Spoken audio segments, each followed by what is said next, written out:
warahmatullahi wabarakatuh. Pemirsa, program Ngabuburit hadir untuk Anda selama bulan suci Ramadan. Kisah Islami dan nasihat Ramadan untuk Anda hadir bersama saya, Farah Adelin.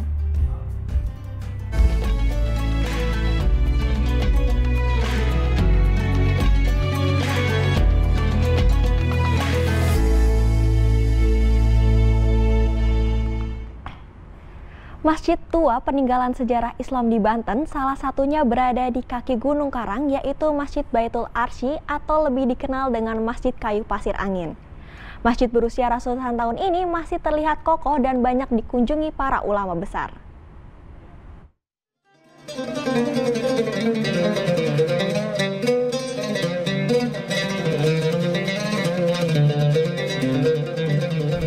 Masjid berkonstruksi kayu ini berada di Kampung Pasir Angin, Desa Pager Batu, Kecamatan Majasari, Kabupaten Pandeglang, Banten.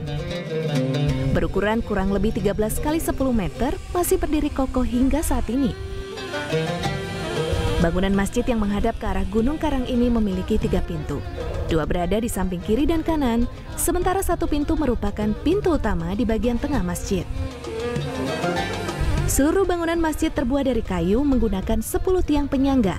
4 tiang penyangga utama berada di tengah dan 6 lainnya di seluruh sisi bangunan.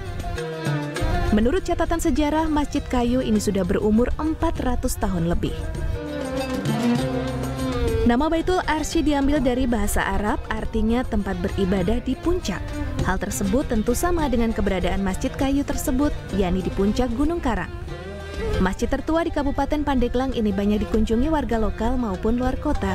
Bahkan ada juga yang dari luar negeri, yaitu Arab Saudi. Kebanyakan dari mereka yang datang berkunjung adalah untuk mengetahui keberadaan masjid atau sekadar melaksanakan salat berjamaah. Biasanya warga berkunjung pada malam Jumat dan hari Minggu. Saat ini bangunan masjid yang telah diganti hanya bagian atap.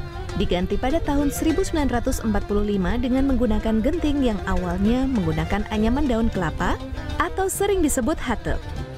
Pada tahun 2005, warga Kampung Pasir Angin sepakat menambah bangunan masjid di bagian depan agar dapat menampung jemaah lebih banyak. Di samping masjid kayu sebelah kanan terdapat sumber mata air yang tidak pernah surut. Menurut cerita, mata air muncul ketika masjid kayu ini akan digunakan salat Jumat untuk pertama kali oleh warga. Teman-teman masih terang kena iya-iyanan sejarahna antara Buddha jeung Islam. Eta pertama eta bangsa Buddha eta masuk Islam harita. Tapi diperkirakan tos ratusan tahun ya? Atau mungkin, iya mungkin. Atau mungkin. Karena abah lahir ya atau saya ya? Abdi lahir tahun 49, itu saya. Masjid malah perang Belanda bari harita eta. Di tempat sambilan eta ieu pake ngeli kurang Pasir Angin. Sa Pasir Angin, Kampung Pasir Angin sepat di bulan kabeh. Masjid Kayu Pasir Angin baru belum ditetapkan sebagai cagar budaya. Penyebabnya karena tidak adanya tim ahli untuk penelitian terkait Masjid Baitul Arsy tersebut. Masyarakat diminta untuk tetap menjaga kelestarian bangunan atau benda kuno agar tetap menjadi daya tarik wisatawan untuk berkunjung ke Kabupaten Pandeglang. Baitul Arsy yang ada di Kampung Pasir Angin, desanya mungkin masuk Desa Pager Batu ya, Kecamatan Majasari. Itu memang sudah masuk daftar yang diduga cagar budaya yang sudah ditetapkan oleh Dinas Pendidikan dan Kebudayaan Kabupaten Pandeglang.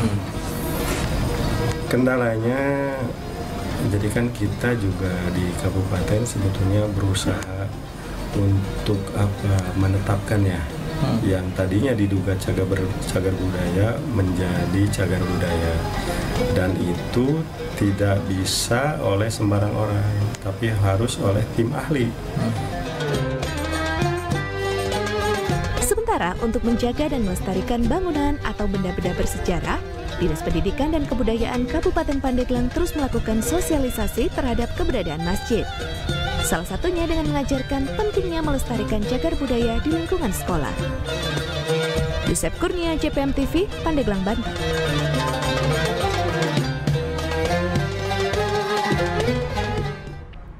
Berikutnya masih di tanah Banten. Peradaban Islam di Tangerang tersimpan pada Masjid Tua Kalipasir yang terletak di Kelurahan Sukasari, Kecamatan Tangerang, Kota Tangerang, Banten. Masjid ini merupakan simbol keberagaman dan cerminan kerukunan umat beragama. Bangunan yang berdiri kokoh di tengah pemukiman etnis Tionghoa dan berdekatan langsung dengan Vihara Bontekpyo.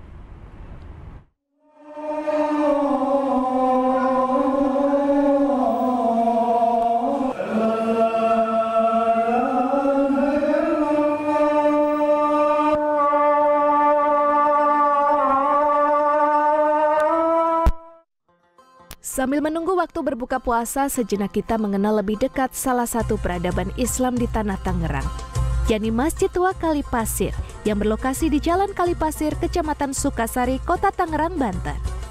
Masjid ini berdiri sejak abad ke-14. Hingga saat ini terdapat 4 songkok guru atau tiang penyangga masjid yang masih terjaga keasliannya. Tiang penyangga yang terbuat dari kayu kini telah lapuk dimakan usia sehingga terpaksa harus ditopang oleh besi. Masjid Jami Kalipasir semula berfungsi sebagai tempat ulama besar asal kerajaan Galuh Kawali Pasundan, Ki Tenggerjati, untuk menyiarkan agama Islam di tanah Tangerang.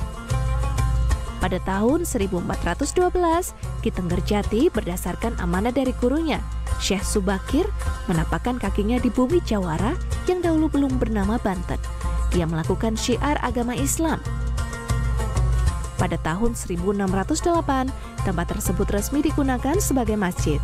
Berdasarkan inisiatif dari Pangeran Kahuripan, yakni Tumenggung Pamit Wijaya, pada tahun 1912, Masjid Kalipasir kemudian dikelola oleh putranya, Bagus Uning Wiradilaga.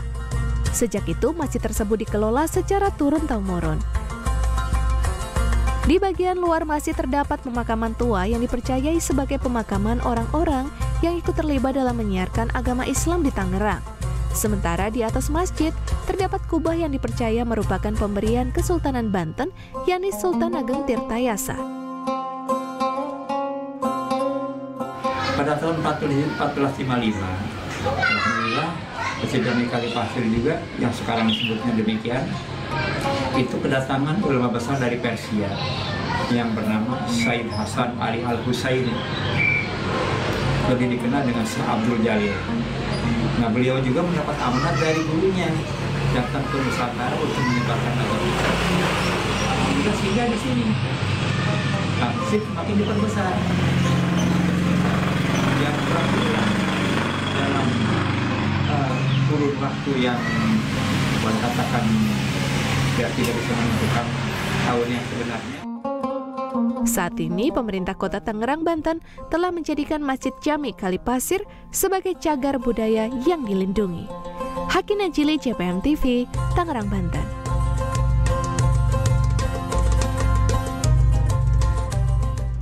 Sosok penyebar agama Islam di tanah Bojonegoro akan kami hadirkan usai jeda. Kami segera kembali.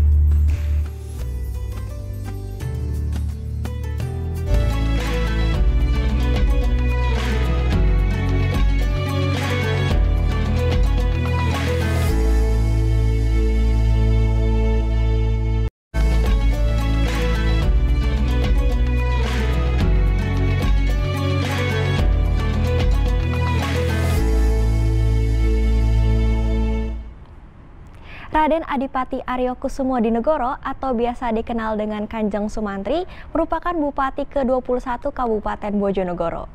Ia juga dikenal sebagai sosok penyebar agama Islam di Bojonegoro dan pencetus pembangunan Masjid Agung Darussalam. Kami akan ajak Anda mengenal sosok Kanjeng Sumantri berikut ini.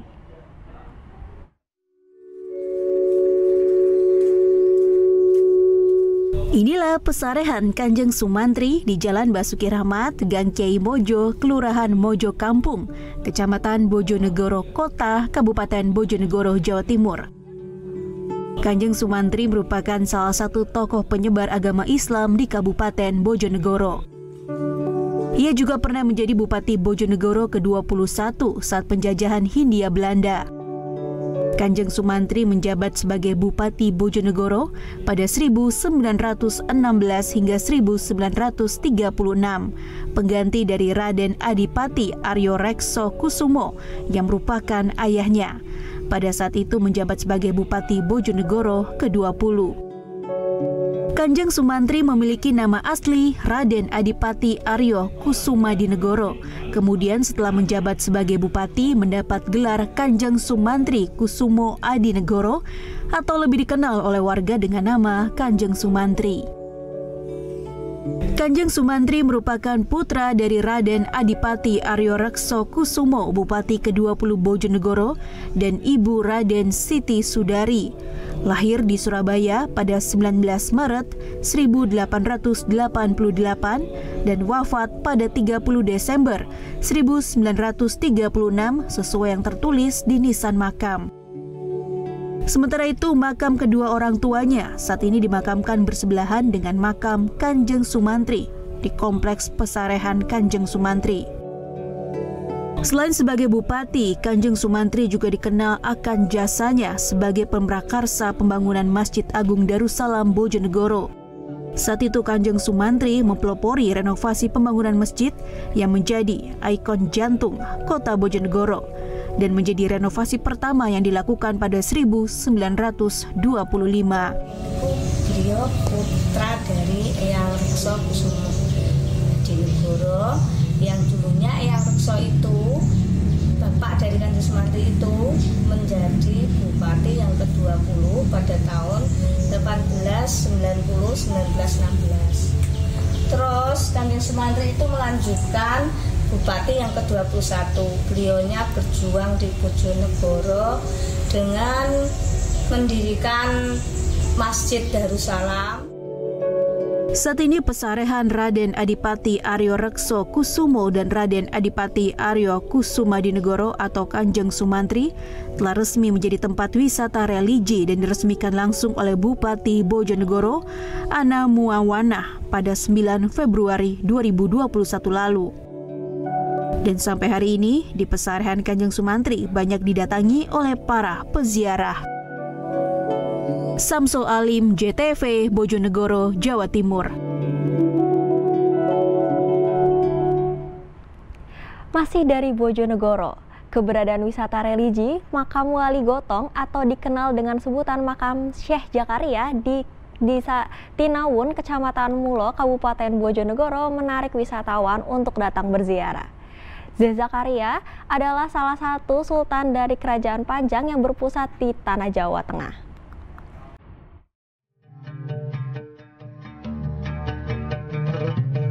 Inilah makam salah satu penyebar Islam tersohor di Kecamatan Malo, Kabupaten Bojonegoro, Jawa Timur, yaitu makam Wali Gotong di Dukuh Gotong, Desa Tinawun, Kecamatan Malo, Kabupaten Bojonegoro. Wali Gotong memiliki nama asli Syekh Zakaria. Masyarakat sekitar lebih sering memanggil dengan sebutan Mbah Sinare. Syekh Zakaria adalah salah satu sultan dari Kerajaan Pajang yang berpusat di Jawa Tengah. Nama Mbah Zakaria diberikan kepada beliau setelah pulang dari Tanah Suci Makkah untuk menunaikan rukun Islam yang kelima, ibadah haji. Nama aslinya adalah Cipto Mangunkusumo. Makam dari Mbah Zakaria sendiri sering didatangi peziarah dari luar Bojonegoro maupun Jawa, seperti dari Bantul, Jakarta, Pontianak. Namun lebih sering datang berziarah adalah warga Jawa Tengah. Selain itu, banyak juga peziarah yang menjadikan Mbah Zakaria sebagai wasilah atau perantara dari doa kepada Allah Subhanahu wa Ta'ala. Syekh Zakaria utawa Eyang Kanjeng Mangunkusumo ini beliau dari Kesultanan Pajang. Yang pertama kali dapat alas siar agama Islam di bumi Tinawun beliau ini. Dan beliau ini ada dua bersaudara. Yang satu di Kidangan yang bernama, mohon maaf kalau menurut saya beliau itu namanya Eyang Cipto Kusumo. Kalau di sini secara di Tinawun namanya Eyang Mangunkusumo. Sama-sama dari Pajang, adik dan kakak. Itu. Terus beliau Eyang Kanjeng Mangunkusumo yang di Desa Tinawun ini, kalau masyarakat awam menyebut yang Syekh Zakaria, jasadnya semua peteknya itu masih ada di sini, masih komplit bersama istrinya. Orang Jawa bilang satu sungkup seperti itu. Selain menawarkan wisata religi makam Wali Gotong, Tepat di samping makam juga terdapat air terjun Zakaria. Nama tersebut diambil dari tokoh yang sama, namun sebagian orang menyebut dengan nama air terjun Pasarean. Samsul Alim, CTV Bojonegoro, Jawa Timur.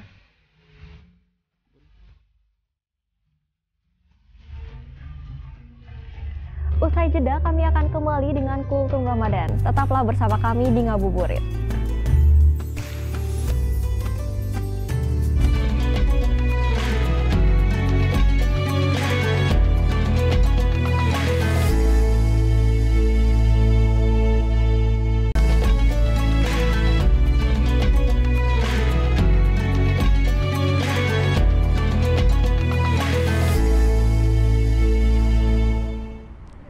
Allah Subhanahu wa Ta'ala memberikan 5 wasiat yang diberikan kepada Nabi Muhammad SAW.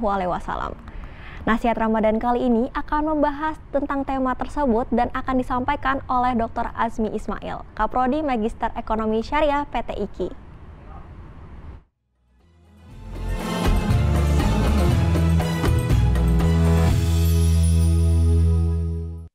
Bismillahirrahmanirrahim. Assalamualaikum warahmatullahi wabarakatuh. Alhamdulillahi rabbil alamin. Nahmaduka Allahumma ala ni'amin yu'dhinul hamdu bizdiyadiha. Wa nusalli wa nusallimu ala nabiyyika Muhammadin hadil ummati lirasyadiha. Wa ala alihi wa sahbihi maqamatit turus wa sutur li'uyunil alfadhi maqama bayadiha wa sawadiha. وأشهد أن لا إله إلا الله وحده لا شريك له وأشهد أن محمدا عبده ورسوله لا نبي بعد اللهم صل وسلم وبارك على نبينا محمد وعلى آله وصحبه أجمعين. أما بعد, pemirsa JPM TV rahimakumullah, bersyukur kehadirat Allah Subhanahu wa Ta'ala atas segala nikmat yang telah dikaruniakannya kepada kita. Salawat dan salam semoga selalu disampaikan oleh Allah kepada baginda Nabi Muhammad sallallahu alaihi wasallam. Pemirsa sekalian yang dimuliakan Allah Subhanahu wa Ta'ala, dalam sebuah riwayat hadis yang disampaikan oleh sahabat Abu Hurairah radhiyallahu anhu, beliau menyampaikan suatu hari Rasulullah sallallahu alaihi wasallam berkata kepada para sahabat, "Man ya'khudhu anni haula'il kalimat fayamalu bihinna aw yu'allimu man ya'malu bihin?" Faqultu, "Ana ya Rasulullah." Suatu hari Rasulullah berkata kepada para sahabat, "Wahai sahabatku sekalian, siapa yang akan mengambil pesanku ini? Siapa yang akan memegang, mengambil wasiatku ini?" Kata baginda Nabi.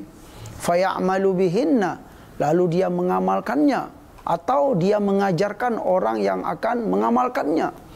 Lalu Abu Hurairah dengan segera dan penuh semangat menjawab, "Ana ya Rasulullah."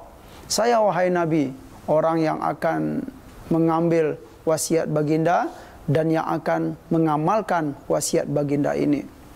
Lalu kata beliau, fa akhadha biyadi, lalu Rasulullah sallallahu alaihi wasallam memegang tanganku, ya, sambil beliau fa'adda khamsan, lalu Rasulullah sallallahu alaihi wasallam menyampaikan 5 wasiat, yang mana 5 wasiat ini barangkali sangat penting sekali bagi kita yang hidup di zaman sekarang, bukan hanya untuk para sahabat yang ada di masa lalu, untuk kita yang hidup di zaman sekarang. Yang pertama kata Nabi SAW, ittaqil maharim takun a'badan nas. Jauhilah segala yang dilarang oleh Allah Subhanahu wa Ta'ala, maka kamu akan menjadi ahli ibadah dalam pandangan Allah Subhanahu wa Ta'ala. Ini hadis yang menarik, ya, menurut kami. Kenapa? Ternyata dari hadis ini kita dapat gambaran atau dapat sesuatu pelajaran bahwa ada cara untuk menjadi ahli ibadah, tetapi bukan dengan cara memperbanyak ibadah seperti yang sudah biasa kita lakukan. Ya, memperbanyak sholat sunnah, puasa sunnah, bukan begitu. Tetapi dalam hadis ini hanya dengan menjauhkan diri dari segala yang diharamkan oleh Allah, kamu akan menjadi ahli ibadah dalam pandangan Allah. Sungguh ya sangat menarik sekali. Yang kedua kata Nabi SAW, wardo bima qasamallahu laka takun aghnan nas. Ridolah terhadap sesuatu yang telah ditetapkan, yang telah diberikan oleh Allah kepadamu, maka kamu akan menjadi hamba yang terkaya, ya, menjadi orang terkaya di dunia ini. Ya, ridho terhadap sesuatu yang telah ditetapkan, yang telah diberikan oleh Allah kepada kita. Maksudnya di sini apa? Sebenarnya pesan ini bermaksud kita itu diperintahkan atau dianjurkan untuk menikmati ya keadaan. Setiap keadaan yang kita jalani dalam hidup ini kita berusaha untuk menikmati. Ya. Contoh, ya sebenarnya tidaklah terlarang dalam Islam kalau kita ingin income kita lebih dan lebih. Tetapi yang terpenting itu kita dianjurkan untuk menikmati apa yang kita dapatkan saat ini misalnya. Misalnya saat ini ya kita hanya punya pendapatan segini, ya terima itu, nikmati itu. Nah setelah itu baru kita meminta kepada Allah, minta yang lebih lagi, minta yang lebih. Jangan sampai ya di saat kita menerima segini lalu hati ini merasa tidak puas. Itu tentulah sesuatu yang tidak baik. Ya. Jadi ridholah terhadap sesuatu yang telah diberikan oleh Allah kepadamu, maka kamu akan menjadi hamba yang terkaya dalam hidup ini. Yang ketiga kata Nabi SAW, wa ahsin ila jarika takun mu'minan. Selalulah berbuat baik kepada tetanggamu, maka kamu akan menjadi mukmin yang sejati. Ini hebat. Ajaran Islam hebat sekali. Kehidupan bertetangga dikaitkan oleh Nabi dengan keimanan. Jangan ngaku beriman, jangan ngaku soleh kalau kita dengan tetangga tidak baik-baik, ya gitu loh. Kalau kita hidup bermasyarakat, ya banyak masalah misalnya, itu mencerminkan keimanan seseorang. Jadi kata Nabi, orang yang baik dengan tetangganya itu adalah cerminan, ya, yang baik dari keimanan yang ia miliki. Subhanallah.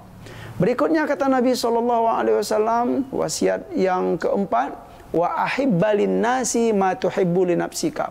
Perlakukanlah manusia itu sebagaimana atau dengan cara yang kamu suka dan senang untuk diperlakukan. Kita senang untuk dihargai oleh orang, maka berjuanglah untuk selalu menghargai orang. Kita nggak senang nama baik kita tercoreng, maka berjuang pula lah ya untuk tidak pernah ya mencoreng nama baik orang. Iya, kita harus berjuang untuk memperlakukan orang dengan cara yang kita senang untuk diperlakukan. Yang terakhir kata Nabi SAW, wala tukthirid dhahik fa inna kathratad dhahik tumitul qalb. Dalam hidup ini kita dianjurkan untuk tidak terlalu banyak riang dan gembira. Bukan berarti dalam Islam kita tidak boleh bergembira, tidak. Cuman yang dikhawatirkan itu adalah gembira yang keterlaluan, melampaui batas sehingga kita lupa gitu kan, lupa dengan bekal ya, bekal kesolehan ya untuk kehidupan yang abadi nanti. Kemudian ya barangkali kalau terlalu banyak gembira itu akan mengikis atau dapat mengurangi ya kekhusyuan hati dalam beribadah. Sederhana saja itu intinya. Terima kasih atas segala perhatian. Mohon maaf atas segala kekurangan. Wassalamualaikum warahmatullahi wabarakatuh.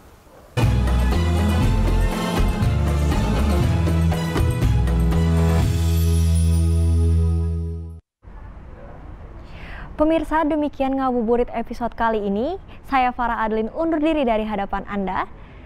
Selamat berbuka puasa dan wassalamualaikum warahmatullahi wabarakatuh.